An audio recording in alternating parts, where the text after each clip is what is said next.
Bom dia para todos, para todas. Mais um encontro do Nosso Amor no Brasil. Hoje, dia 25 de novembro, teremos a bênção de poder estudar e mergulhar um pouco mais em Provérbios 22. Antes disso, nós vamos nos conectar em silêncio, em meditação, para que nós possamos receber essa lição que vem do alto, essa lição que com certeza vai fazer da nossa semana uma semana mais amorosa, uma semana mais conectada e uma semana mais repleta de esperança. Então vamos fechar os nossos olhos, vamos fechando os olhos, apoiando os dois pés no chão para que a gente possa sentir a nossa presença aqui no mundo. E nós vamos começar a respirar, uma respiração consciente, inspirando o ar, contando até 3, segurando um pouquinho e expirando, contando até 6. É uma respiração lenta, suave e profunda. Novamente, vamos contar até 3, inspirando.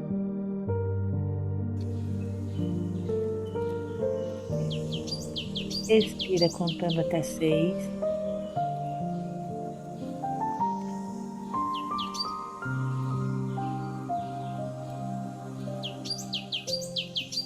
Mais uma vez. Inspira.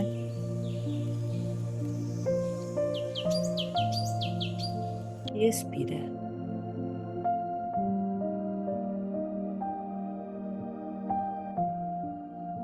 Vamos elevar o nosso pensamento ao nosso amado Mestre Jesus, pedindo que na semana que está iniciando no dia de hoje,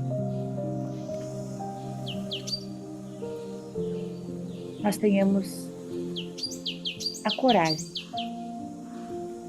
de deixar ir aquilo que já não nos pertence mais.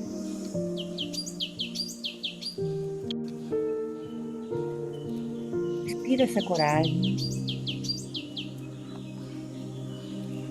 e expira aquilo que você já sabe que você precisa soltar, renunciar ou desapegar.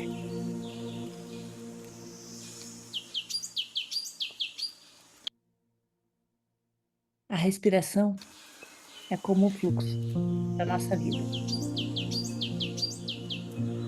Nós inspiramos aquilo que nós precisamos trazer para a nossa vida e hoje nós estamos aqui inspirando coragem e também humildade. Nós vamos expirar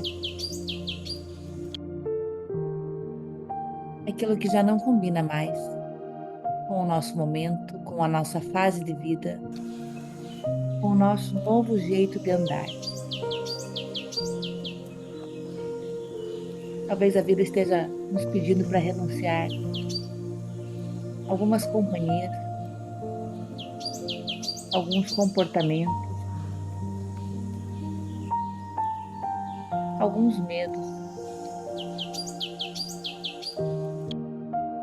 uma atitude arrogante, uma insegurança. O que é que a vida tem pedido? É você soltar.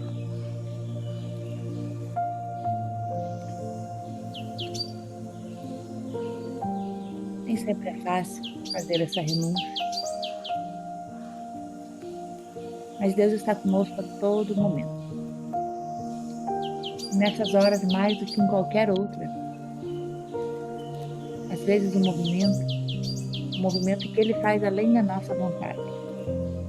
Aqui nós estamos conscientemente decidindo e escolhendo soltar algo que já não faz mais parte do nosso novo jeito de andar. Mas às vezes nós somos tão apegados, tão teimosos, que nós seguimos com aquilo. Até que chega um momento da vida em que Deus tira uma destas pilastras que até então nos trazia uma falsa segurança ou fazia com que nós nos sentíssemos mais potentes. E é justamente quando ele tira uma dessas pilastras que nós sentimos toda a nossa fragilidade, toda a nossa pequenez. O nosso coração se torna mais moldável, mais aberto a receber a presença de Deus em nossa vida, para entregar a Ele o nosso choro, o nosso medo, as nossas angústias.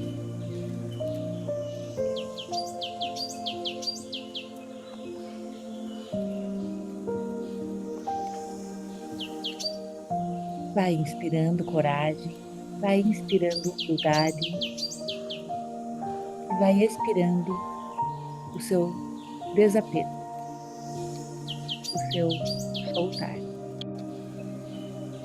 Vai sentindo a presença de Deus a todo momento, junto com você. Veja como você se sente feliz e confiante quando você obedece, quando você renuncia, quando você diz sim àquilo que Ele está te pedindo. Veja como você se sente mais forte, somente porque você atendeu aquele pedido, que mesmo parecer ser algo tão difícil de fazer, você sabe que não está sozinho, que não está sozinho. Nós estamos sempre na presença mais forte, na presença mais segura, naquela que não nos abandona em nenhum momento. A presença de Deus alimenta o nosso espírito todos os dias. Quando nós nos entregamos a Ele, quando nós confiamos naquilo que Ele nos pede para fazer. Já veja você comemorando, tranquilo, tranquila, essa nova fase que está chegando na sua vida. Uma fase em que você e eu nos sentimos mais potentes, mais alegres, mais cheios de fé. Simplesmente porque fazemos aquilo que precisa ser feito. Agora você vai respirando normalmente, agradecendo a presença de Deus aqui conosco nesse encontro, que só é possível pela presença e pela autorização dele. Você vai voltando para cá, devagarinho.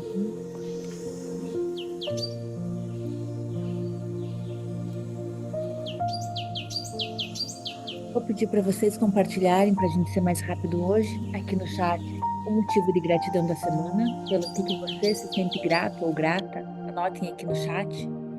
Enquanto isso, eu já vou organizando aqui para que Claudinei possa entrar. Então, anotem no chat seu motivo de gratidão do dia de hoje.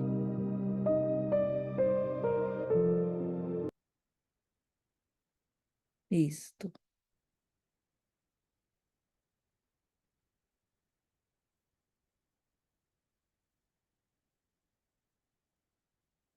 Vamos ver.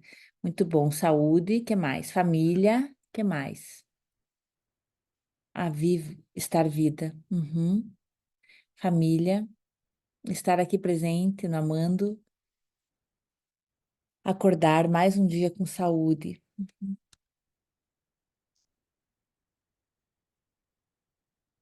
Mais.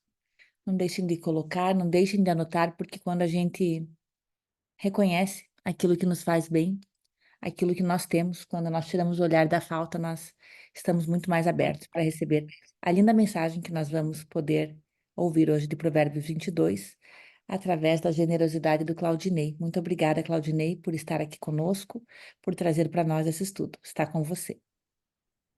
Tá, joia. Bom dia, todo mundo tá me ouvindo aí?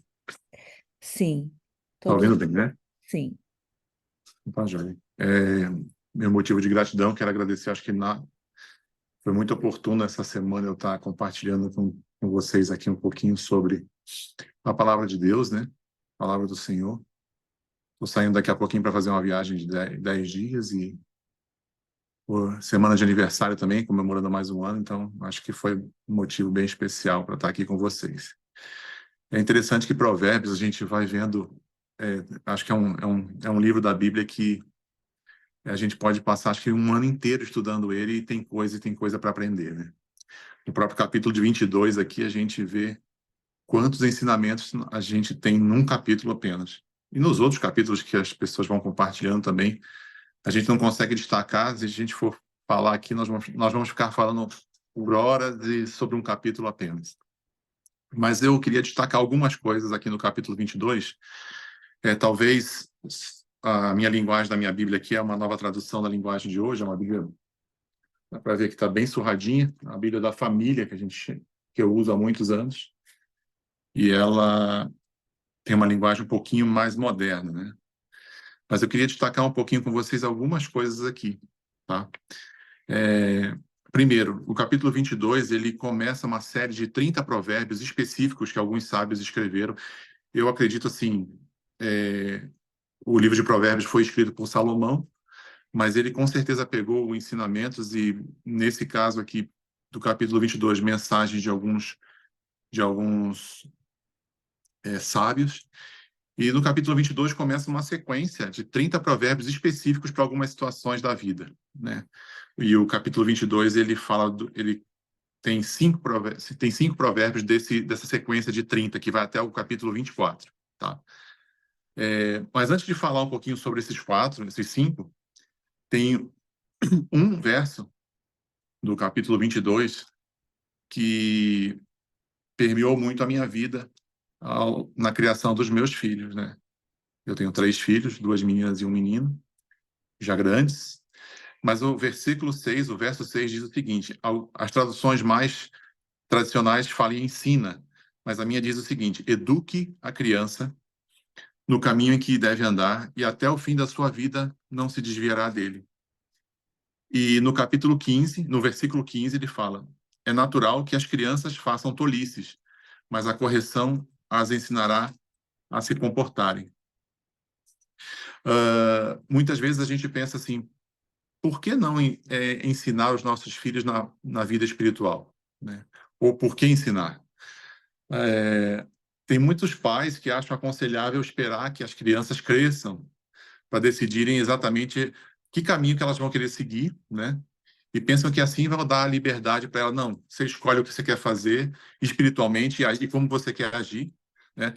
Talvez achando que vai ser um pai moderno, quando eu falo pai e mãe, né? Moderno, e nas maneiras de educar. Mas é interessante que na hora que você precisa levantar o seu filho cedo para ir para a escola, você vai lá e mesmo contra a vontade dele, você vai lá e faz ele acordar, né? A gente levanta, eu aqui cedo, meu filho, 6 horas da manhã, está de pé para poder ir para a escola. Tem que ir. Quando fica doente ou precisa de um médico, não, tem que ir no médico. E por que a gente não pode, talvez às vezes contra a vontade dele, eu passei isso muitas vezes na minha vida com os meus filhos. Vamos levantar cedo para ir para a igreja? Vamos acordar, vamos levantar, né? Por que deixar isso para depois, né? Com certeza, os filhos educados numa fé, né, seguindo conselhos bíblicos, não é garantia de que vocês ou de que nós estaremos seguros com os nossos filhos. Mas eu não tenho dúvida alguma, né, de que com certeza eles vão estar seguindo o melhor caminho. Dentro da minha experiência, eu digo hoje que eu não tenho problema nenhum no sentido com os meus filhos em relação a isso. Eu acredito que a decisão certa foi realmente levá-los a um caminho em que eles pudessem conhecer um Deus, né, que toma conta de tudo, que cuida de tudo. Então é muito importante a gente não negligenciar, né, a vida espiritual dos nossos filhos, seguindo o conselho das Escrituras da Bíblia, né? Educar a criança a orar, a ler. Eu acho, às vezes, assim, quando eu vou visitava às vezes alguns clientes. Hoje a gente não faz tanta visita, mas quando a gente visitava, a gente via às vezes a Bíblia aberta ali em cima um aparador ou de um piano em algum lugar, e eu ficava pensando, será que essa Bíblia está cheia de poeira?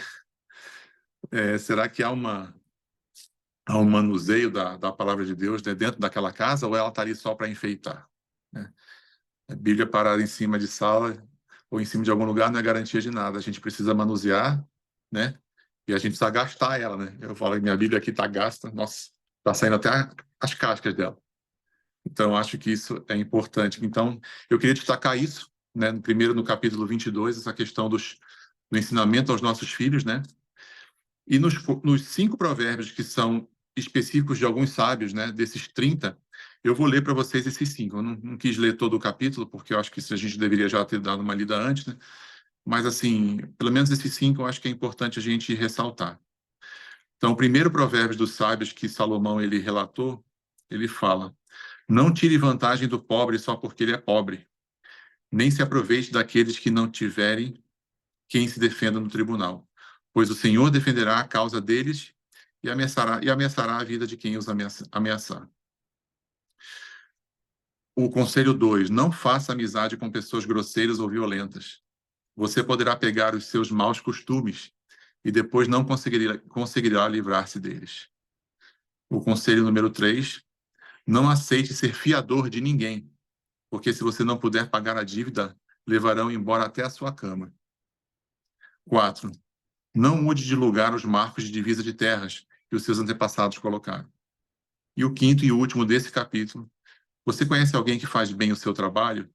Saiba que ele é melhor do que a maioria e merece estar na companhia de reis. O que eu vejo aqui é que, da mesma forma que Salomão, ele teve todas as suas dificuldades na vida, teve todas as suas provações, ele, sem dúvida alguma, ele seguiu muitos, ou todos, quase todos os conselhos do qual ele relatou aqui. Na sequência do 23 e do 24 vai ter uma série de conselhos desses sábios. Eu digo uma coisa para vocês, se a gente seguisse só esses 30 conselhos, a gente não precisaria nem ler a Bíblia inteira. Com certeza a nossa vida seria muito melhor. Então eu queria concluir aqui exatamente dizendo para vocês que, voltando na questão em relação aos nossos filhos, né? Os nossos filhos são a herança de Deus, é a herança que eles nos deixam, né? Muitas vezes a gente fala assim, nessa vida eu quero deixar uma coisa para os meus filhos, educação. Né? Já ouvi isso algumas vezes. E tenho certeza que a espiritualidade e os conselhos sobre a palavra de Deus estão ligados também a esse tipo de educação. Ensinar os nossos filhos a serem mais espirituais, como eu disse, não é garantia de que eles serão bem-sucedidos na vida, mas com certeza eles terão a possibilidade de ter resultados muito melhores em suas vidas. E é isso que eu queria compartilhar com vocês hoje. Que a gente tenha uma semana muito abençoada, que a gente tenha, não, com certeza a gente vai ter, né?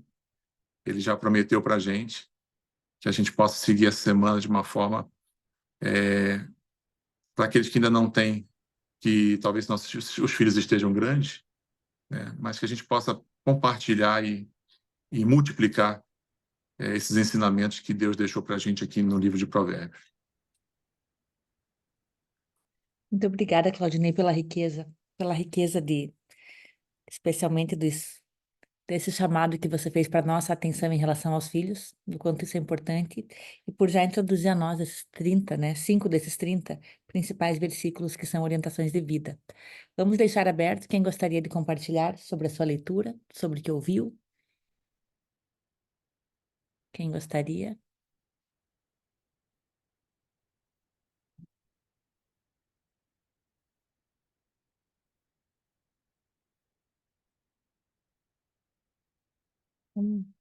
Vamos começar com a Sandra. Sandra, faz tempo que você não está aqui interagindo. Acho que é bom quando a gente pode ouvir a voz daqueles que estão um pouco distantes. Então, bom dia a todos. E assim, estou feliz de ter voltado, fiquei afastada há muito tempo, né? E essa fala foi muito interessante, assim, para a gente refletir, porque muitas das vezes a gente quer poupar, assim, às vezes a criança de acordar cedo. Eu já também não tenho filhos nessa idade, meus filhos são todos adultos, mas a gente passou por isso, né? A gente passou por isso e a gente sabe que a criança, nesse ambiente, assim, desde cedo, ela já vai assimilando e sentindo, assim, agradável, vontade, né, assim, de ir também. Porque se a gente não leva, se a gente poupa, a criança não familiariza com essas situações e com esse ambiente que acaba sendo muito prazeroso. Porque a criança, com toda a sensibilidade que ela tem, ela vai captar isso. Ela vai sentir que é um ambiente seguro, agradável, uma orientação. Então, assim, é muito interessante, sabe? Trazê-los para esse meio e essa convivência desde cedo. Eu gostei muito, sabe? Achei bem interessante. Obrigada, viu, Ana, pelas palavras. Obrigada, Sandra. Alguém com filhos aqui que vive nesse dilema, como o Claudinei falou, das vezes não querer, não saber se está agindo corretamente, insistindo para que os filhos frequentem, vão, enfim, para que leiam, para que se tornem mais próximos? Oi,